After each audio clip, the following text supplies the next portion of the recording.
tudo bem? Tudo bem. Tudo bom, Isabel? Estamos no nosso podcast Pode SP, Pode Bater Palma, com um convidado maravilhoso que vocês já devem estar vendo por aí. E, sem mais delongas, teve uma agenda cheia, andou pelas quebradas a fundo de Ermelino, São Miguel. Teve mais território que transitou hoje? Jardim Helena. Jardim Helena, Helena. La Pena. Que legal. E eu já vou começar apresentando, porque, como eu disse agora um pouquinho antes de começar, eu fiz uma bela pesquisa.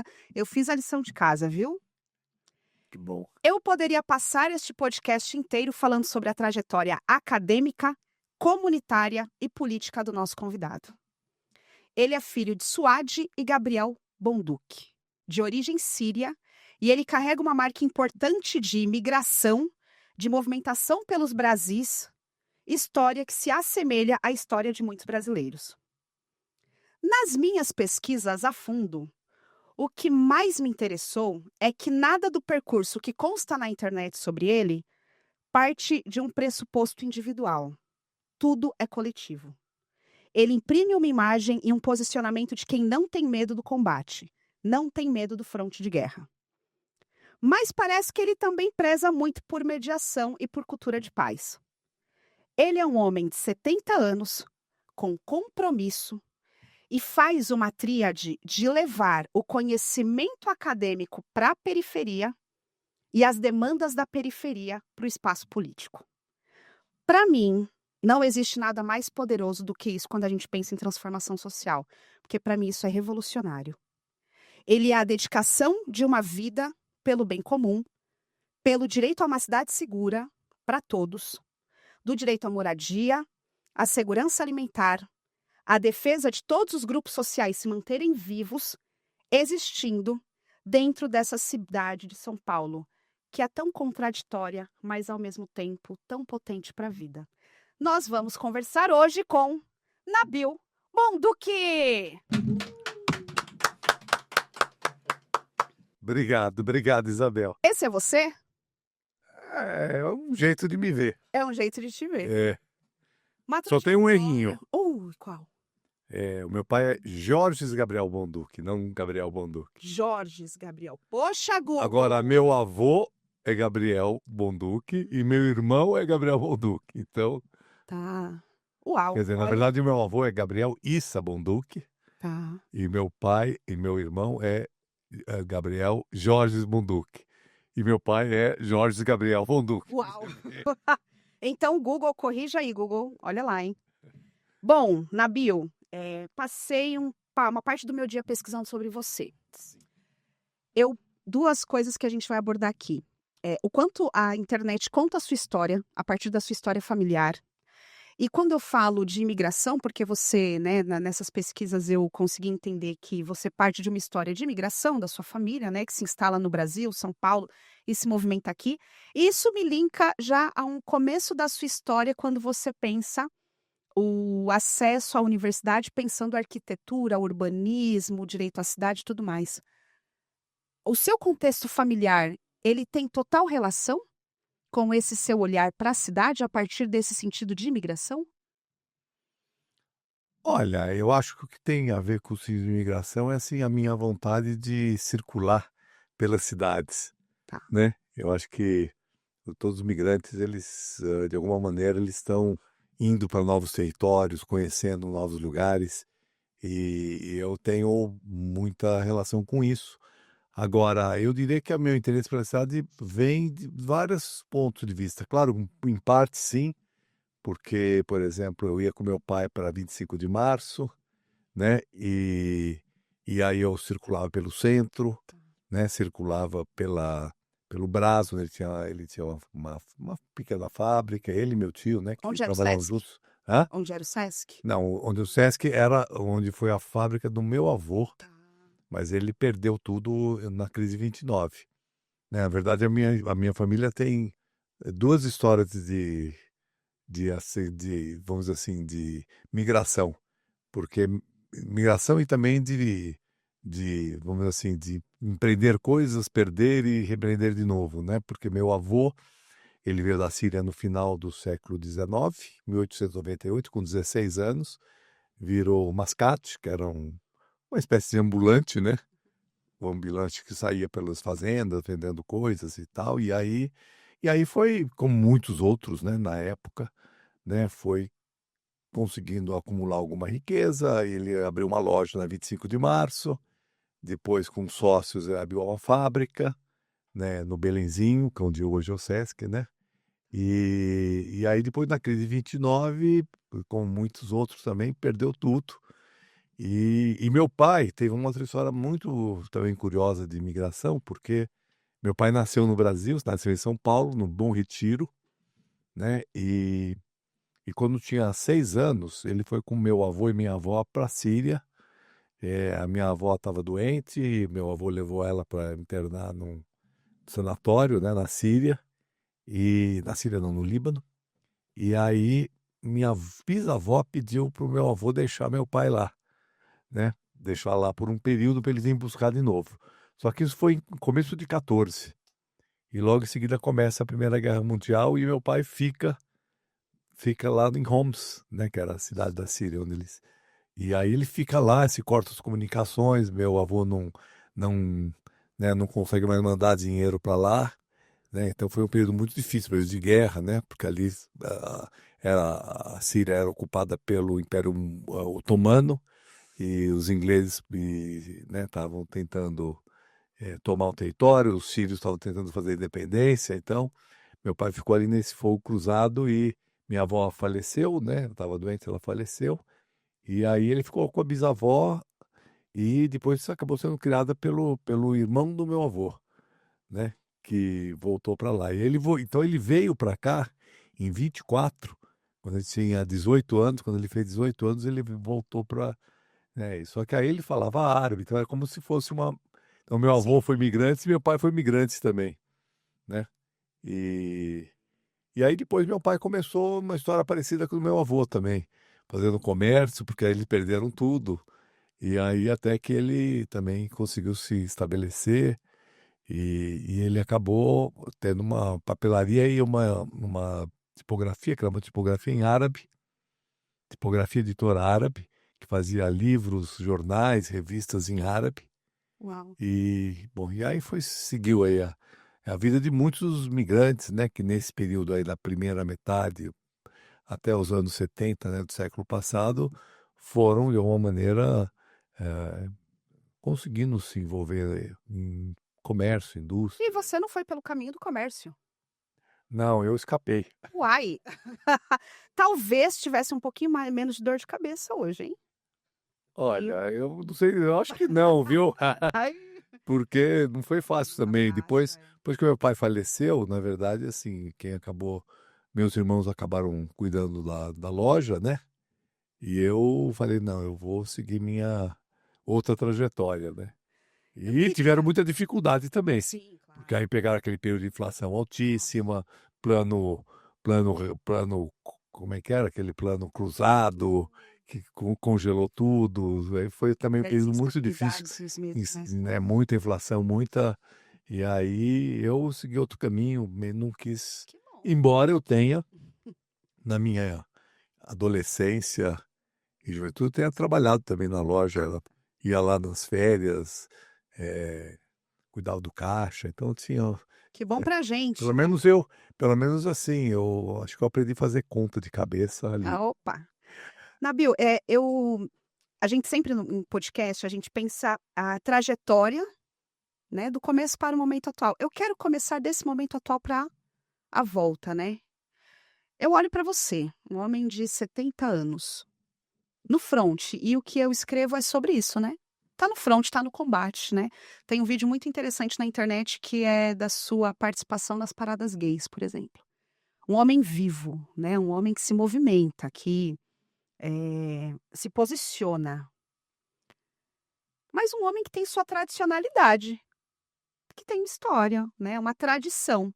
Porque ao longo de 70 anos a gente não começa com a bandeira LGBT em 1955, né, que é o ano que você nasce.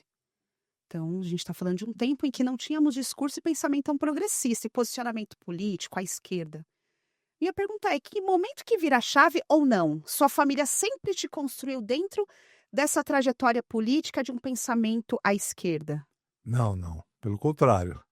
A minha família, assim, de uma maneira geral, muito conservadora. Que momento que Eu acho que foi mais ou menos. Isso é um processo, né? Isso Uhum. nunca é assim de uma hora para é uma outra. virada de chave, tá. Uma virada de chave nunca é. Mas eu acho que assim, lá por. Durante a ditadura, né? Tá, Durante a viveu. ditadura, eu estava. Bom, quando teve o golpe militar de 64, eu tinha 9 anos, né? Eu vi, por exemplo, no Dante Alighieri, que era a escola que estava, assim, de repente, é, é, assim, passaram a colocar todos os alunos enfileirados no pátio, tinha um pátio quadrado, para cantar o hino nacional, né? E, e aí, assim, você vai formando. É uma escola também muito conservadora, Dante Alighieri, era, né? Daí se falava muito, inclusive, que muitos professores tinham vindo do fascismo, né? Porque era uma escola italiana. Então, e aí você vai também formando um senso crítico em relação àquilo que você vivia, né? Então é pela experiência de vida, das Eu vivências, né. lia muito também nessa época, porque eu tinha um problema de coração na infância. Isso talvez você não tenha descoberto na tua. Depois descobriu qual que é ai, meu coração. Não, eu nasci com um problema congênito no coração. Só que isso só Te foi. deram tempo de vida?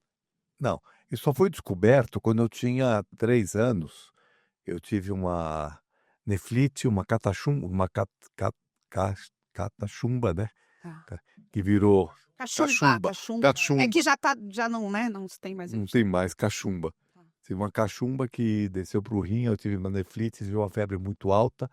E aí depois descobriram, aí o médico que tinha me examinado quando eu nasci, que era o médico de família, o doutor Shukri Zaidan, é, que é o nome de uma avenida.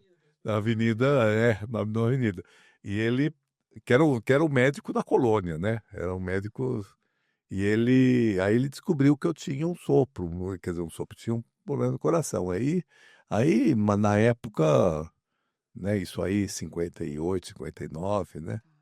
Eu lembro de muitos exames, tudo mais, mas aí meus pais também não me contaram, né, que eu tinha isso. Só que eu, assim, era poupado de exercícios físicos. Tá. Aí quando eu tinha 11 anos, mais ou menos, aí eu descobri, não vou contar a história toda, que é muito longa, e aí então eu não podia fazer educação física, não podia jogar bola, não podia fazer várias coisas que nessa idade a molecada faz. Sim. Então eu lia muito, né? Tem muito livro de história, né? Gostava muito de história, né? Gosto ainda, né? Muito de história. E aí, então, aí você vai formando uma consciência Consciência política, crítica, sim. mas eu acho que onde ficou mais evidenciada uma visão mais de esquerda, mais progressista, foi principalmente a partir de mais ou menos 72, assim, 71, 72, que era um momento mais, assim, pesado da ditadura, que a gente via nas entrelinhas, sabia, né, das torturas, Sim. da perseguição, e aí eu também passei a ter um grupo de amigos que eram mais progressistas, mais de esquerda. Os Aí depois, baderneiros, aquela galera do fundão que gosta de fazer a revolução com as bandeiras dentro da mas mochila. mais ou menos, né? Porque, né, no Dante Alighieri não tinha muito, assim. Tinha um grupo, mas era assim, não era muito. Além do mais, era 72, né? Não 72 dava que tal, pra né? Não dava para. sair na rua Mas aí, fechar a Paulista, né? 73, eu fiz cursinho no Equipe, que era um lugar maravilhoso na época, lá onde hoje é o Parque Augusta, né? E, o Equipe era um centro cultural, que era em plena ditadura, 73, mas ali era um lugar que tinha muito debate, tinha professores muito progressistas, ao contrário do Dante, né? Tinha professores progressistas de história, de geografia, de literatura. eh, Era um lugar que passava filme que não passava no cinema, passava lá, né? Na antiga igreja, tinha uma igreja que tinha virado um teatro, era um lugar que tinha show lá. Nessa época, assim, era a época que o Gil, Caetano, o pessoal estava voltando do exílio, né? E ali no equipe tinha esses shows, assim, com essas pessoas, era incrível. Era um lugar, e eu acho que ali foi muito importante. Depois de 74 entrei na USP, aí a USP, né, estava Abriu caminhos no aí. começo, foi todo o movimento estudantil, Sim.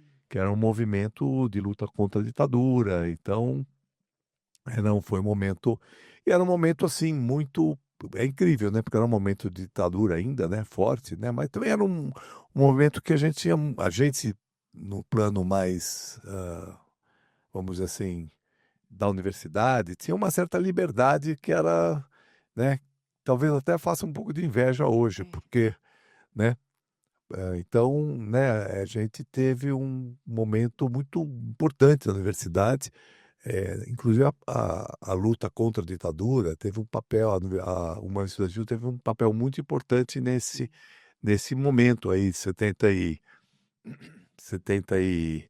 eh, 75, bom, 76, a gente vai fazer a primeira passeata, né, que sai da USP. Não, foi começo de 77. Sai da USP, vai até Lago da, o Lago de Pinheiros ali, né, Lago da Batata. É, e assim, depois começou uma série de mobilizações no centro da cidade, Sim. correndo da polícia, correndo do Heraldo Dias, que era o secretário de segurança. Nossa. Mas antes disso, em 75, né, eu já estava mais envolvido assim como estudantil. Eu lembro, foi um momento importante, talvez um momento que eu tive uma atuação, um início de uma ação política mais concreta, que foi na missa da morte do Vladimir Herzog, que, né, quer dizer, quando teve o assassinato Sim. dele, e aí depois teve a missa que Dom Paulo, e a gente fez divulgação divulgação da missa. Eu lembro de sair com um monte de cartazes, morrendo de medo, com o carro que era do meu pai para distribuir nos sindicatos e tal, distribuir os panfletos. Então, a esse momento já estava mais, embora eu não tenha, naquele momento, entrado em nenhuma organização, Tá. das várias organizações que tinham, participava do meu estudantil, participava das mobilizações, mas eu não me identificava assim integralmente lá na FAO, né, onde eu era, né, aluno na FAO. O Partidão era muito forte, Uhum. né, o Partido Comunista e a Libilu. E depois tinha Refazendo, mas na verdade, assim, em termos de organização mesmo, eu só vou participar mesmo quando o PT é criado em 80. Tá. Aí logo no começo do PT, porque aí eu entendi que era o que Organização política, né? Que aí é o que vai fazer a gente chegar nesse é, que era mais ampla, né? Porque eu Sim. via aqueles grupos todos do movimento estudantil muito segmentados, muito limitados, e, né? É claro que alguns já eram grandes organizações, PCdoB, por Sim. exemplo, né? Mas, mas assim, uma visão. Na verdade, Organização eu mais tinha, na sistêmica, né? verdade, eu tinha uma crítica, vamos falar assim, né, nesse momento já, eu tinha uma crítica ao socialismo real, Tá. socialismo, à União Soviética, etc. Inclusive, em 77, nós fizemos uma viagem assim de mochila, 77 não, 76, 76. Uma viagem de mochila para a Europa, e eu fui para Praga, né, na Tchecoslováquia. Então, a gente, assim, mais ou menos eu percebi o que era aqui o mundo soviético. Então, tinha uma crítica, obviamente, ao capitalismo, né, Sim. uma crítica à União Soviética, também tinha uma crítica à, à China, né, ao maoísmo, né, e ao trotskismo. Então, eu via tudo, achava todos eles muito limitados para dar conta das questões que nós precisávamos tratar. E quando surge o PT, com o movimento operário, com o movimento sindical, com, com articulação também com essas organizações de esquerda, que também tinham sua contribuição, Sim. papel da igreja, que eu tinha uma relação mais próxima, né, por conta também dos movimentos de periferia que eu já começava a trabalhar, que era um movimento dos alojamentos clandestinos, um movimento da caristia, etc. Então, e aí no momento que o PT se forma, fala assim, não, é isso aqui que vai dar certo. É isso aqui que a gente Entendi. precisa estar. Então, Que foi aí. interessante, né? E, Nabil, você tem uma trajetória vivida, né? Passa pela ditadura ainda que menino. É, pensando, esse processo de Menino não, constituição. né? Jovem. Jovem. Menino e jovem, né? Menino e Porque durou quase Durou 20 20 anos, anos, então deu é. para. Mas pensando nessa sua constituição, dessa sua experiência de vida, do seu acesso aos espaços políticos, de mobilização, de organização política, e aí você chega num momento que parece que a gente voltou a tudo isso. Um momento sombrio e assim, que se instaurou e estamos vivendo, né, e combatendo a sombra de fazer defesa de direitos humanos, né? Defesa de direitos constituídos já, né? E aí é o que a gente assiste da barbárie, da violência, da miséria e tudo mais, tem que defender que a gente, no mínimo, tem que ter segurança alimentar, casa, comida, que não pode bater em mulher, que não pode matar preto. E aí, como que é para você, no auge deste seu momento, um homem político constituído, com tanta experiência de vida acadêmica, familiar, política, como que você para hoje e pensa, com 70 anos de vida, ainda estou passando por isso? Será que dá Olha, para chegar em algum lugar? De eu acho. onde vem essa sua energia para continuar? Porque às vezes assusta, não assusta? De pensar, lutei, construí, carreguei, acumulei, e ainda parece que em na hegemonia do pensamento humano, às vezes, né, da ideologia de extermínio, parece que às vezes a gente está no mesmo lugar. Como que é isso para você, pessoalmente?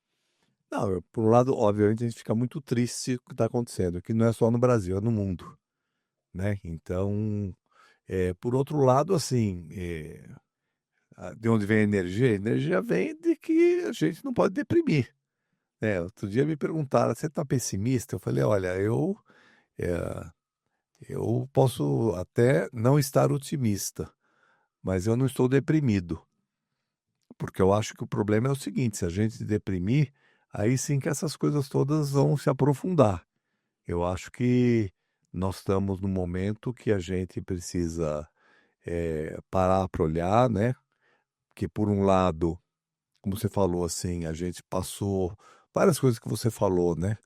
Eh, Elas foram superadas, ainda não foram totalmente superadas, Sim. né? Violência contra a mulher, racismo, homofobia, etc. Ela se Né? reformula. O que nós tivemos, e isso eu acho que faz parte de um ciclo virtuoso desse período, dessa minha trajetória toda, Sim. né? Minha, que eu digo assim, do período. Nós tivemos assim, avanços muito significativos Muito, na muito. Constituição de 88, nas políticas públicas que foram construídas desde o do fim da ditadura, né, Sim, até recentemente. Eu acho que nós tivemos uma era muito virtuosa no Brasil, sim. né? E a gente está correndo o risco de, vamos dizer assim, perder a hegemonia, porque, na verdade, o que aconteceu foi que, por uma série de circunstâncias, o Brasil teve uma hegemonia nesse período de um pensamento progressista, né? Você pensar assim, um país onde a disputa era entre o Fernando Henrique e o Lula, certo? É um privilégio, né? Você ter essa, né? E por quê? Porque são duas forças políticas que, embora tivessem algumas diferenças significativas, como um todo eram da civilidade, era dos direitos humanos, era da, né? Então, eu acho que a gente passou por um período muito positivo. E agora, principalmente depois de 2013, 2014, né? Nós passamos a emergir uma coisa que estava submersa. Porque isso não é que tinha desaparecido e que agora apareceu, né? Ele estava submerso, o pensamento conservador, o pensamento, né? E ele estava, de alguma maneira, ele não prevalecia, né? Esse pensamento. O pensamento progressista foi hegemônico no Sim, Brasil, né? Então, eu acho que hoje a gente tem que ter força para resistir em relação a algumas questões sim. e olhar para frente e ver também o seguinte, que o mundo mudou, certo? Eu não acho que a gente tem que, né, algumas pessoas falam, temos que reconstruir as coisas que como eram Dá antigamente e tempo, tal. gente, reconstruir nada. Não, Não nós dá. temos que, A não, gente tem que usar o que a gente tem de não, bom. As inclusive, lutas coletivas construíram claro. Não, o país é significativos, outro. é. O país é outro, o pensamento é outro, as questões colocadas é outra, a tecnologia é outra. Então, nós temos que. Isso eu acho que. Senão a gente fica para trás. Se a gente achar que você vai voltar lá para trás para refazer o que fez, não. Nós temos que fazer, a partir de agora para frente, uma coisa que seja inovadora. Hoje nós temos, por exemplo, coisas que nós não tínhamos antes, que são muito positivas, Sim, né? E que tem que também ser balizadas com o Brasil real, né? Mas sim. né? Hoje a gente tem, por exemplo, você vai em qualquer manifestação, né? A presença das mulheres, a presença, você falou, por exemplo, falou da parada LGBT, Sim. né? Quer dizer, ela começa lá no final dos anos 90, pequenininha, né? Exato. Hoje é uma coisa muito forte, muito presente. Então, nós estamos com outro. O mundo hoje é muito diferente e muito melhor do que naquela época. Porque você fala assim, agora aparece violência contra a mulher, né? Aparece violência policial, assassinato de pessoas negras, né? Tudo isso que acontece hoje. Acontecia muito mais antes. Acontecia e era absolutamente, né, não era Não era divulgada, não, denunciado em não hipótese nenhuma denunciava esfera, né? nenhuma esfera. A violência era muito maior do que é hoje. Só que hoje, né, tem vozes que se Hum. expressam e encontram espaço para reverberar. Então, né, claro que elas têm que ser denunciadas, nós estamos longe de estar no melhor dos mundos, mas nós estamos melhor do que nos mundos que estavam lá para trás. Sim. E acho que nós temos que avançar E eu acho que o a que me partir dá daqui. um destaque, Nabil, é que, até olhando suas redes sociais, eu percebo que você tem um posicionamento político e de afirmativo. E eu quero saber isso de você, né. Como que é para você um político que está presente nas manifestações sociais, nas manifestações da diversidade, presente na parada gay? Porque, assim, isso, faz com que as pessoas percam o eleitorado. Aquelas pessoas que flertam com a política do Nabil, mas que pensam: "Poxa, e esse posicionamento antirracista? Achei muito extremo. E esse posicionamento sobre a violência contra a mulher? Acho que não é tudo isso, acho que é um pouco mimimi". Eu acho que acredito eu, que o político que se expressa de forma contundente, ele corre um risco. E você não tem medo. E aí, como que é isso? Porque é um posicionamento, você escolheu esse lado, né? Veja, mas também eu tô para fazer isso, né? É. Mas Né? não é todo mundo, né? Agora, eu acho Afinal. assim, deixa eu te falar, uma coisa que é importante, que é uma coisa que eu aprendi ao longo desse tempo, é a autenticidade, certo?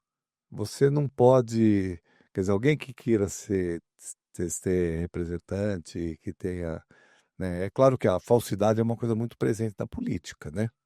Mas um valor que eu acho que é diferencial é você ser autêntico, você falar as coisas que você pensa. Claro que você tem que tomar um certo cuidado e tem que muitas vezes relativizar algumas questões, né? Às vezes as pessoas falam, né, acham que você é muito meio. Você mesmo falou agora há pouco, ele é mediador, né? É claro que né, é, eu tenho que defender essas teses, mas eu também não posso deixar de dialogar e não posso ofender os que pensam diferente. Eu acho que, na verdade, é o nosso grande desafio, porque, na verdade, assim, a gente fala da direita, da esquerda, etc., mas a grande maioria das pessoas, né, na verdade, não é nem de direita, nem de esquerda, nem, né, quer dizer, não é assim carimbada. Elas têm nuances. Então, por exemplo, às vezes a pessoa é progressista no âmbito, por exemplo, dos direitos sociais, mas ela é conservadora no âmbito dos costumes. Sim. E você tem que respeitar. Aquilo pode fazer parte da religião, pode fazer parte da tradição.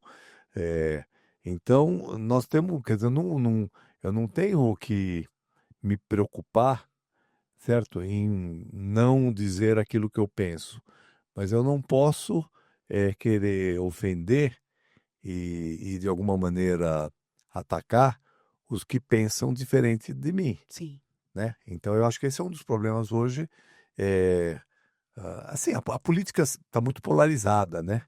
E a polarização ela acaba jogando as pessoas para um lado ou para o outro e construir as pontes. Eu acho que é muito importante. Então, obviamente, eu não posso deixar de dizer o que eu penso, mas eu também não preciso atacar os que pensam Radicalizar. diferente, Exato. né? É E isso. construir muros.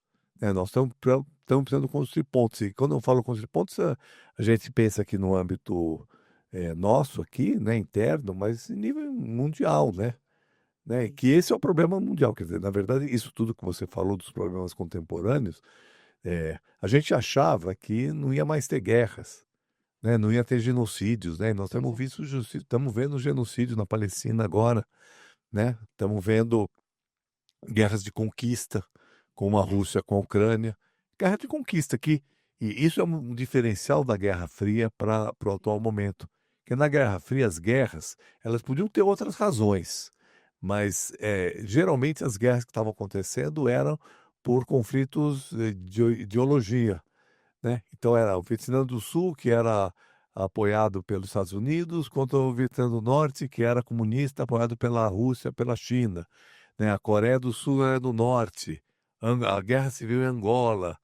Todas as guerras eram guerras de blocos, que não aconteciam entre as grandes potências, porque elas não, né? Uma guerra entre elas seria uma guerra nuclear, e elas aconteciam nas periferias do mundo, né? E com grupos que estavam ligados a um ou outro bloco. Hoje, né, nós voltamos lá sei lá, pro começo do século XX, que é a guerra de conquista.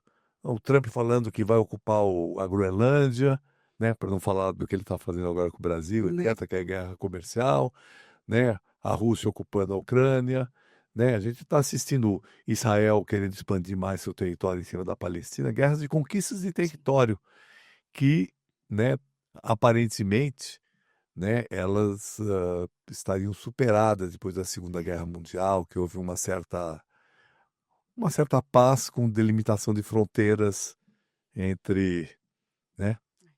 Então, Nossa, e pensando que guerras no mundo, então nós- guerras no Brasil, né? Que o Brasil é o que mais mata em tantos índices, ainda que sem uma guerra armada, né?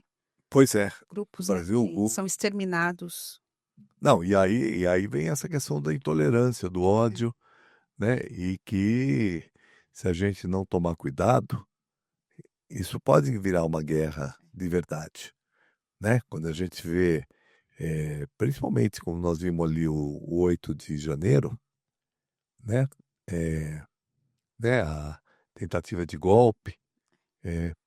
Tá passando aí um filme agora da Petra Costa, né? Que chama. Como é que ele chama? É o que Esqueci o nome. conta o 8 de janeiro? Conta o 8 de janeiro. Não, conta desde a eleição do Bolsonaro, Sim, né? E o papel da igreja, o papel do Malafaia, sim, sim. né? Ela é maravilhosa. Então, e ali você vê que, assim, a logística que estava sendo mobilizada era de uma guerra. Arquitetado, é bem arquitetado. E o termo guerra cultural, né, vindo aqui para a questão mais até próxima do dia a dia nosso, a guerra cultural ela é assumida como uma guerra, Sim. né? Que ela e aí entram todas essas questões que a gente estava falando antes, questões de costumes, questões de, né, aí isso vem da educação, Pensamento questão de tradicional, conservador. questão de gênero, né? Hoje, por exemplo, qualquer projeto de lei na Câmara que tem a palavra gênero Já é barrado. já é barrado. E é sobre isso que eu quero falar com você agora, Nabil.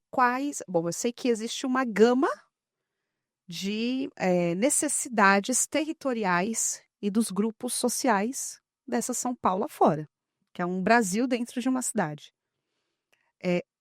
Hoje, o que que a equipe Nabil, né, o que a sua mobilização política, os seus espaços de luta, a sua movimentação enquanto parlamentar, quais os projetos, quais as ideias políticas, quais as ações que nesse momento Nabil vem pensando enquanto mais emergentes? Porque urgente tudo é, né? O que está mais emergente? Olha, tem várias questões, viu? É difícil de falar de uma só, né? Mas, por exemplo, eu vejo hoje um processo, bem na minha área, né, de urbanismo, de privatização dos espaços públicos, dos equipamentos públicos, que é muito sério. Tenho denunciado muito isso. Quando você vê assim o Engabaú, que é talvez a praça, o espaço público mais simbólico da cidade, tem a Praça da Sé, né? Mas o Engabaú ele é maior, né? Bom, foi concedido para o setor privado, ele está cercado muitos dias por ano, cercado, que as pessoas não podem passar por ele, né? E para não falar de Parque da Água Branca, que se descaracterizou totalmente pela intervenção da prefeitura. E se você for ver hoje, a maior parte dos equipamentos de espaços públicos das cidades mais importantes estão concedidos. O Pacaembu, o Ibirapuera, os mercados municipais, o Mercado Central, os outros mercados de bairro, né? Os cemitérios. Os cemitérios estão na mão do setor privado. A Zona Azul, que é o meio-fio da cidade, né? Então, isso avançando, né? Esse processo avançando Agora falando, já se fala das escolas, né? Já tem alguns CELs que a parte de esporte lá já estão também concedidas. É, então, né, o que que eu vejo? Esse é um temático importante para a gente, porque no fundo o que está significando é o seguinte, que o poder público já não manda no espaço público. E como que combate isso quando você vê dentro do espaço político pessoas que avançam cada vez mais no discurso da privatização? Nós temos tentado debater isso e denunciar e tentar, pelo menos, evitar que as coisas mais graves possam acontecer, né? Porque eh, a concessão também, o concessionário acha que pode fazer tudo, qualquer coisa. Então, no caso do Anhangabaú, a gente está tentando reverter a concessão, né? É uma coisa difícil juridicamente, mas eu acho que ela é possível, inclusive porque tem uma brecha ali jurídica que eu acho que dá para explorar, né? Que não tem uma autorização legislativa explícita para fazer essa concessão. Mas isso é uma frente, né? Tem várias outras frentes importantes. A área da habitação é uma área que minha área acadêmica é a área que eu atuo há mais tempo, né? E nós temos hoje um problema muito sério na cidade, né? Que é a dificuldade do acesso à moradia para uma parcela significativa da população. Isso tem repercussão em vários temas, questão da população em situação de rua, questão dos aluguéis que, né, sobem e que as pessoas ficam incapazitadas de pagar, e depois tem um processo especulativo também na cidade. Então, é um tema que eu estou tratando bastante. Eu acho que nós temos algumas problemáticas assim fortes eh, que estão vinculadas ao urbanismo, ao meio ambiente, mas também à saúde, né? Por exemplo, a questão de ruído. A questão de ruído na cidade se tornou um problema assim, e é de toda a natureza, né? Desde moto com escapamento aberto, né, para fazer barulho mesmo, até os pancadões, né, passando pelos. Então, na periferia temos pancadões, né, que acontece no meio da rua, e nos bairros de classe média, dos grandes equipamentos, você tem os eventos que também, o Allianz Parque, o Engabaú, né, os shows que acontecem no Pacaembu também, os shows que acontecem nos equipamentos e que aí não tem um problema os problemas de bares, problemas Restaurantes.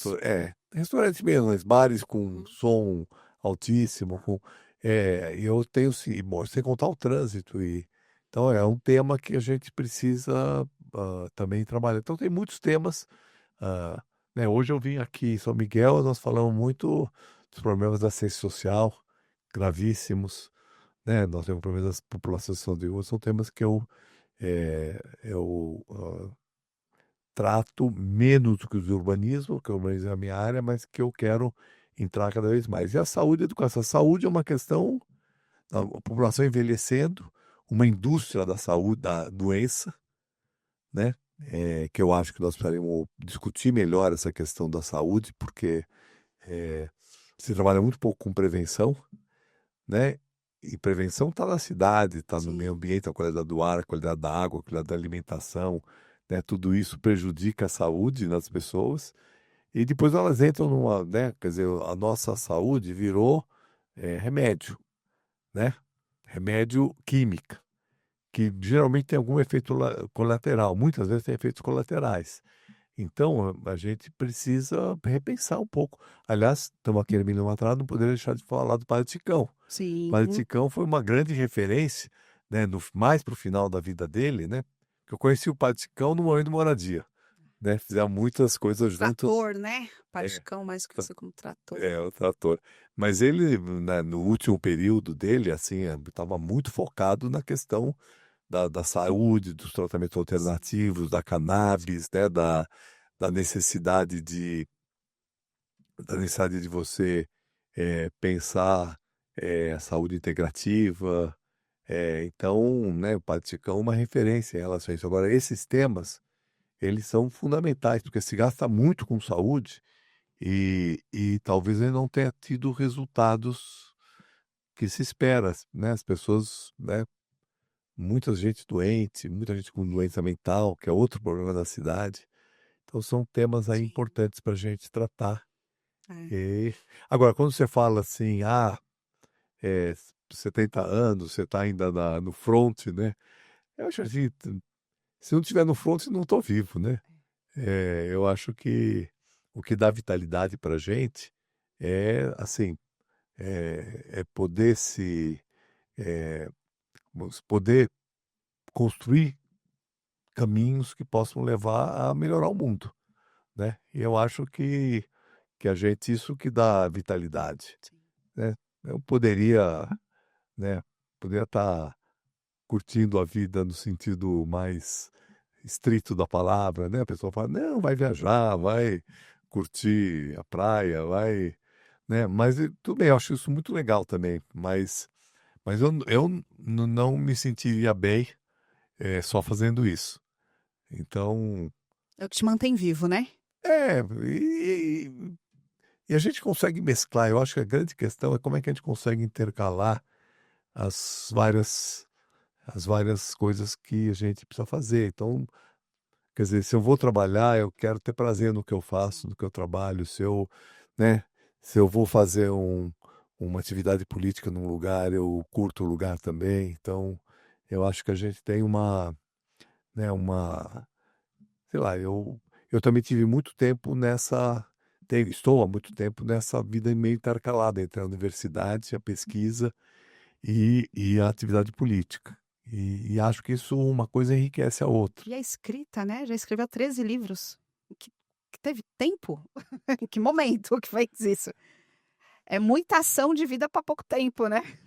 Não, acho que devia ter Quando a escrito gente mais, gosta, viu? quando tem É, tesão, desejo, você faz, né? não, porque você vai, você para, mas é isso, você vai intercalando. Eu escrevi 13 livros, mas assim, por exemplo, o meu doutorado. Meu doutorado, comecei a pesquisa dele em 79. Eu defendi o doutorado em 95. Foram 16 anos, certo? E claro que no meio desses 16 anos, quer dizer, 16 anos eu fiz um mestrado, porque né, na verdade eu comecei uma pesquisa que eu parei ela para fazer uma outra que na verdade tinha a ver com a minha atividade mais política, né? Que o meu mestrado foi uma reflexão sobre o trabalho do Laboratório de Habitação, que era o trabalho que eu fiz de assessoria técnica nos movimentos de habitação. Então, na verdade, no meio disso tudo, eu fui superintendente de habitação popular do governo da Luiza Erundina, fui presidente do Sindicato dos Arquitetos. Então, né, que também geraram livros não tão Sim. importantes como esses, né, que esses de longo prazo são mais consistentes, eles levam muito tempo, você vai amadurecendo também para fazer, né, os trabalhos que são trabalhos de mais de fôlego, e ao mesmo tempo você faz trabalhos, então eu fiz é, gerou um livro, né, esse do meu mestrado, que foi a experiência do Laboratório de Habitação, depois tem outro livro que foi da experiência do governo da Luiza Erundina, né, de habitação, né, tem outro livro que foi uma coletânea que eu fiz com as práticas bem-sucedidas de habitação daquele ciclo chamado Modo Petista de Governar, entre os quais os mutirões autogeridos que eu tinha participado, e mais outros todos. Então, eu acho que eu fui, quer dizer, os livros são O objeto de pesquisa era a sua vivência. também, Era parte do também, seu lugar, né? No mas momento. esses livros que eu digo de mais fôlego não são. Ah, Os livros de mais fôlego, mas foram levar o desenho. Aí eu terminei isso, comecei outro que gerou uma coleção, que ganhou o prêmio Jabuti, né, que é o Pioneiros da Habitação Social. São 3 livros que eu comecei em 86, 87, certo? E eu acabei, então, o livro foi publicado em 2014, né? Foram, né, 18 anos. Então são esses livros que são os livros mais de fôlego, eles são livros de pesquisa mesmo, né? De estudo, mas que é, eu vou escrevendo no meio das outras coisas, né? no meio de Porque, tudo. Vai trocando a roda do carro, o carro andando. é, Eu prefiro dizer que eu vou trocando de roupa com o carro andando. O carro andando. Porque trocando de roda não dá, Tá. não dá, né? O pessoal usa esse Bacana. termo, né? É. Mas trocando de roupa com o carro andando é muito comum nessa trajetória eu ter feito. Davi, muito legal essa conversa. Acho que se a gente tivesse tempo, ia afora aqui, né? Acho que uma experiência, uma faltaram trajetória, oportunidades. não faltará. Uma trajetória, uma experiência de vida, um meio político consistente, de compromisso, de ética. Então, a gente fica muito feliz de te receber aqui, né? E aí, para a gente encerrar, eu queria te fazer uma pergunta. Qual é a cidade ideal para todos?